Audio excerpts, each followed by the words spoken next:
Guys, it's officially been a month since Kendrick put the nail in the coffin and obliterated Drake by dropping Meet the Grams 30 minutes after Drake dropped his diss track Family Matters. Now say what you want about this beef, but in the last month, we've got a #1 chart-topping hit from Kendrick Lamar with Not Like Us, and 3 new Drake songs, one where he's denying any allegations of being a PDF file, one where he's rapping with Sexy Red over a beat that's complimenting his surgically enhanced butt, and his most recent effort is a parody track to the song Hey There Delilah. Now this just reminds me of back when MGK was beefing with Eminem, and Eminem destroyed him so bad that MGK just basically stopped making rap music for a long period of time and completely switching genres, dropping 2 punk rock albums. So 1 month after this whole beef, it's pretty clear that Kendrick is the obvious winner, but it kind of sucks as hip-hop fans, or Kendrick Lamar fans specifically, that the guy takes 5 years after his album Damn to drop his next album, Mr. Morale and the Big Steppers, and then 2 years after Mr. Morale, we don't hear a single word from him.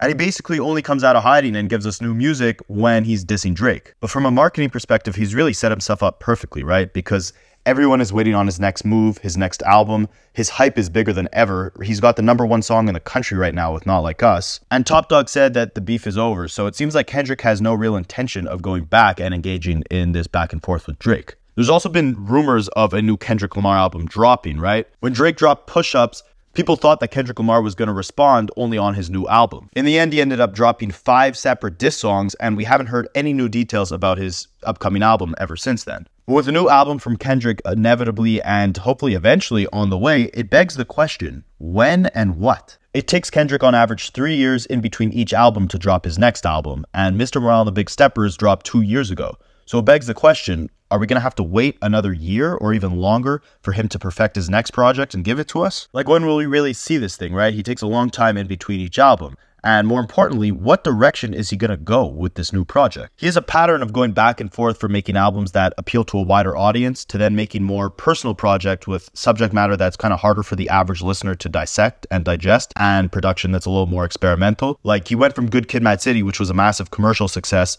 to then releasing To Pimp a Butterfly, which was a more intense listen, as J. Cole kind of put it. It put people to sleep, but they gassed it. Don't necessarily agree, but that's kind of how he summed it up. Then he follows that up with his album Damn, which was his most mainstream sounding album to date. And after that, he took 5 years and then dropped Mr. Morale, which J. Cole called tragic. So if we're going off that pattern of Kendrick dropping one more mainstream leaning album to then a more personal, complex album, that pattern would indicate that we're getting a more commercial leaning album this time around. And if that's the case, Kendrick really has the opportunity right now to completely change the narrative of hip-hop and become the biggest rapper in the world from both a sales and a skill perspective. Now don't get me wrong, from an MC standpoint, he already massively outshines Drake, but he's very rarely had the one-up on Drake in a sales perspective, meaning Drake is constantly outselling Kendrick. And that could be because Drake drops a larger quantity of music, but if you look at the streams from both their biggest albums, Drake still has him beat. Now, obviously, sales aren't what's important, but it is nice to see music that's more rooted in the core of hip-hop and more focused on the bars be at the top of the charts and played on a more global scale. And if you break it down, the only time Kendrick has actually outshined Drake from a sales perspective and outsold him was back in 2017, when both of them dropped their 2 albums, Damn and More Life. When Kendrick actually tried to make a global, massive album, he ended up considerably outselling Drake and beating Drake at his own game. And he did it while still staying true to the core and essence of his sound and of hip-hop in general. Damn sold over 600,000 copies in his first week, while Drake sold only 500,000 copies in his first week. And this just proves that the public is very much open for Kendrick to take that #1 spot from Drake from a numbers and sales perspective, and not just from the perspective of being the more critically acclaimed artist. And from this beef, we could easily see that when both rappers put their best foot forward, Kendrick massively outshines Drake. Like, he had a 6-minute song that was packed with straight bars like Euphoria go #1 on Spotify. And that's something Drake couldn't do with any of the diss songs that he released. And it also seems like we're at a period right now where people are just really hungry for lyricism again. Like, you have guys like Eminem and Kendrick both having the top songs in the country currently. You combine that with the success that Kendrick saw from this beef and the W that he took, he's really setting himself up to have the biggest album of his career. And coming off his most personal album to date with Mr. Morale and the Big Steppers, it only makes sense for Kendrick to come back with some absolute bangers at this point. I think this whole beef showed us that Kendrick was really hungry for that #1 spot, that crown as the top rapper in the game. And you can't just do that by having the stronger skill set, right? You got to show off that skill set, that versatility. You got to show people that you can make the #1 song in the country while also making some of the most thought-provoking, culture-shaping music music. And I think Drake kind of had that position for a long time in hip hop. I mean, you could go back to interviews from 2011 that Kendrick did where he's telling you that, you know, Drake coming out with songs that he's displaying his versatility by both singing and rapping. That's what made Kendrick kind of hungry to be like, damn, I got to step my game up here and I got to kind of be performing on another level to really compete with guys who are as versatile as Drake or putting out the monstrous number of hits that Drake was putting out at the time. And Kendrick has shown us already that he can make concept albums. He's shown us that he can make songs that become the anthem for protests and massive political movements and stretch his influence beyond the just scope of simply hip hop listeners.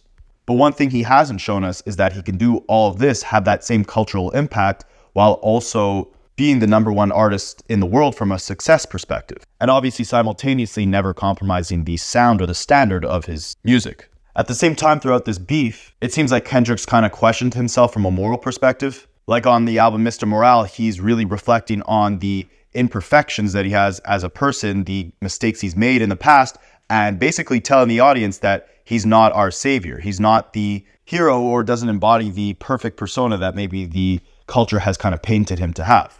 But 2 years later, he's coming with more paranoid, more competitive energy where he's telling everyone he is that #1 rapper in the game. He is hip hop savior, that he's a selfish person because the crown is heavy. And even on songs like 616 in LA, he's contemplating whether or not it's honorable to be going up against Drake in this war. He's having discussions with God where he's basically questioning whether or not he should go to war and if that kind of compromises his integrity as a man. I mean, even on the song Not Like Us, he says, beat your ass and hide the Bible if God's watching. Showing you that he's someone who constantly wants to mature, wants to grow, understands that there's a lot of flaws within his character and that he might not be the perfect individual that people have painted him to be, but at the same time, he wants to fight for that top spot to be the king within his field. And along the way, he's had to sin and throw some horrible allegations at his opponent to take that crown and be dominant within this entire battle. And with that constant subconscious back and forth between good and evil, it's setting Kendrick up to deliver us a very interesting perspective of where he's actually at from a moral perspective and from a competitive perspective on this next album. I mean, we saw him flawlessly dissect Drake's character on Meet the Grams. Is he about to go down that rabbit hole on his own character in this next album? Or will he let his darker, more evil inclinations get the best of him and give us menacing performances where that boogeyman persona comes out and he shows us why he's just the greatest rapper alive without necessarily putting much stock into what's right or wrong or if his decisions and his actions are morally acceptable when it comes to actually taking that crown. Either way, between the massive waits that we've had between Kendrick Lamar albums and the success that he's had from the recent diss tracks that he's dropped over the last month, he has definitely set himself up to have the biggest album of his career from a commercial standpoint. And if Kendrick's next album ends up outselling Drake's most recent album For All the Dogs, or even a future album that Drake maybe decides to drop, does that change the discussion of who's the most dominant rapper within the game right now? And if you break it down, Not Like Us is the #1 song on the charts right now. When was the last time we've seen a song strictly focused on the bars, giving us long verses like that third verse where he's kind of comparing Drake to slave owners in Atlanta hundreds of years ago? Like, I can't name you another global hit as big as that song that was a strictly hip-hop record. Like, think about it. Which hip-hop song was a #1 Billboard hit that didn't have someone singing on the chorus like Drake's God's Plan? Maybe Sicko Mode by Travis Scott, but that was like 6 years ago. And even then, there hasn't been a rap song with rapping at such an elite level that has hit #1 on the charts like this, which begs the question, are we experiencing a change in hip-hop right now where people are valuing lyricism again, where people are hungry to hear actual focused verses that have a concept to them that actually make you think? And if that's the case, has Kendrick positioned himself to capitalize off that and become the #1 best-selling artist in the game currently? And at the same time, what would it take for Kendrick to surpass Drake on all fronts, from a critical acclaim perspective and from a sales perspective? Like, we're seeing Drake currently go through the weirdest period of his career. With the last loss he took to Pusha T, he decided to strictly focus on hit making and gave us some of his biggest anthems like God's Plan, Nice for What, and In My Feelings. This time around, when he took a loss to Kendrick, he decides to make parody music with Sexy Red.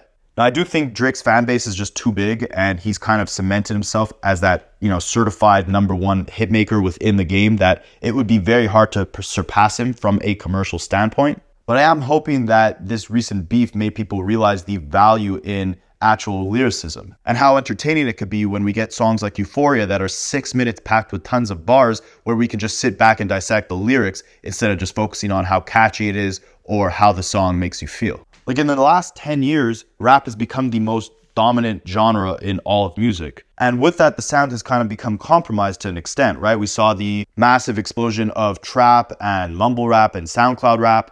And we've had a kind of dry spell since 2019 where there's been no new major rapper that's blown up to the proportion of the biggest rappers of the 2010s like Drake, J. Cole, or Kendrick, and no real massive hip-hop global anthems. Until this year, where Kendrick delivered us two massive hits with Not Like Us and Like That. So it begs the question, with all this hype that Kendrick has generated, with the long wait time that he's made us endure, and with the success that he's had in this recent beef, has he positioned himself and hip-hop in general to attract an audience that now values lyricism maybe more than catchy melodies, and ultimately shift the focus of the genre as a whole? And another interesting thing to point out is, Drake and Kendrick both threw some crazy allegations against one another, right?